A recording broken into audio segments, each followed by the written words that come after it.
श्री नागेश्वर ज्योतिर्लिंग उत्पत्ति पौराणिक कथा। दारुका नाम की एक प्रसिद्ध राक्षसी थी जो पार्वती जी से वरदान प्राप्त कर अहंकार में चूर रहती थी।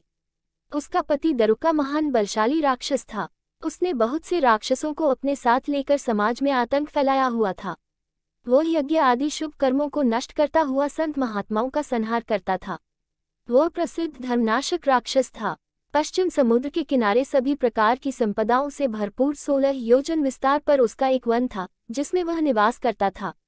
दारुका जहाँ भी जाती थी, वृक्षों तथा विविध उपकरणों से सुसज्जित वह वनभूमि अपने विलास के लिए साथ साथ ले जाती थी। महादेवी पार्वती ने उस वन की देखभाल का दायित्व दारुका को ही सौंपा था, जो उनके वरदान के प्रभाव से उसके ही पास रहता था। उससे पीड़ित आम जनता ने महर्षि औरव के पास जाकर अपना कष्ट सुनाया। शरणागतों की रक्षा का धर्म पालन करते हुए महर्षि औरव ने राक्षसों को शाप दे दिया। उन्होंने कहा कि जो राक्षस इस पृथ्वी पर प्राणियों की हिंसा और यज्ञों का विनाश करेगा, उसी समय वह अपने प्राणों से हाथ धो बैठेगा। महर्षि औरव द्वारा दिए गए शाप की सूचना जब देवताओं को मालूम हुई, तब उन्होंने दुराचारी राक्षसों पर चढ़ाई कर दी। राक्षसों पर भारी संकट आ पड़ा। यदि वे युद्ध में देवताओं को मारते हैं तो शाप के कारण स्वयं मर जाएंगे, और यदि उन्हें नहीं मारते हैं तो पराजित होकर स्वयं भूखों मर जाएंगे। उस समय दारुका ने राक्षसों को सहारा दिया और भवानी के वरदान का प्रयोग करते हुए वह संपूर्ण वन को लेकर समुद्र में जा बसी। इस प्रकार राक्षसों ने धरती को छोड़ दिया और निर्भयतापूर्वक समुद्र में निवास करते हुए वहां भी प्राणियों को सताने लगे। एक बार धर्मात्मा और सदाचारी सुप्रिय नामक शिव भक्त वैश्य था। जब वह नौक पर सवार होकर समुद्र में जलमार्ग से कहीं जा रहा था, उस समय दारुक नामक एक भयंकर बलशाली राक्षस ने उस पर आक्रमण कर दिया।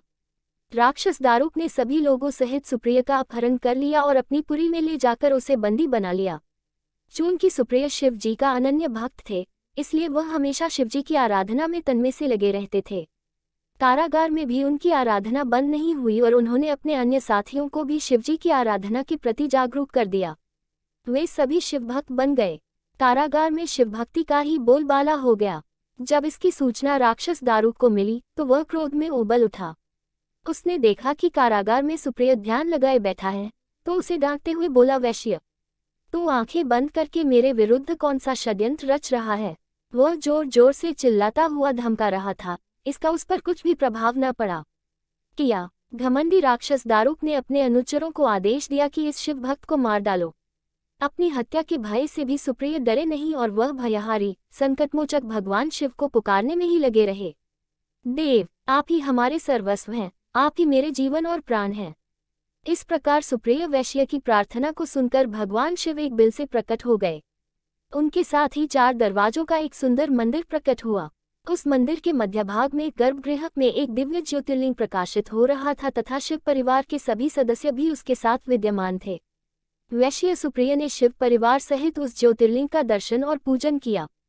सुप्रिय के पूजन से प्रसन्न भगवान शिव ने स्वयं पाशुपतास्त्र लेकर प्रमुख राक्षसों को व उनके अनुचरों को तथा उनके सारे संसाधनों अस्त्र शस्त्र को नष्ट कर दिया। लीला करने के लिए स्वयं शरीर धारण करने वाले भगवान शिव ने अपने भक्त सुप्रिय आदि की रक्षा करने के बाद उस वन को भी यह वर दिया कि आज से इस वन में ब्राह्मण, क्षत्रिय, वैश्य तथा शूद्र, इन चारों वर्णों के धर्मों का पालन किया जाएगा।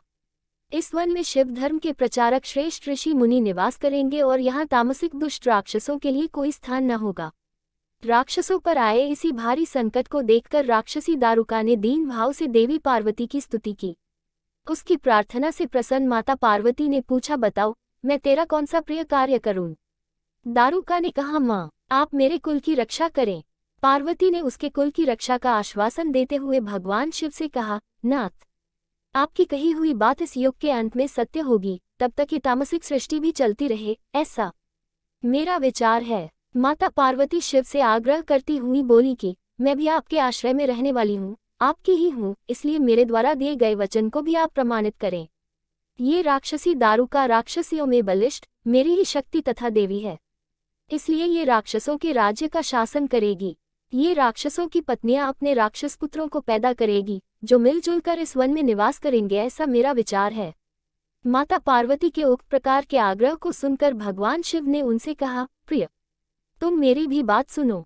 मैं भक्तों का पालन तथा उनकी सुरक्षा के लिए प्रसन्नतापूर्वक इस वन में निवास करूंगा। जो मनुष्य वर्णाश्रम धर्म का पालन करते हुए श्रद्धा भक्ति पूर्वक मेरा दर्शन करेगा वह चक्रवर्ती राजा बनेगा। कलियुग के अंत में तथा सतयुग के प्रारंभ में महासेन का पुत्र वीरसेन राजाओं का महाराज होगा।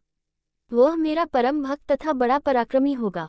जब वह इस वन में आकर मेरा दर्शन करेगा उसके बाद वह चक्रवर्ती सम्राट हो जाएगा।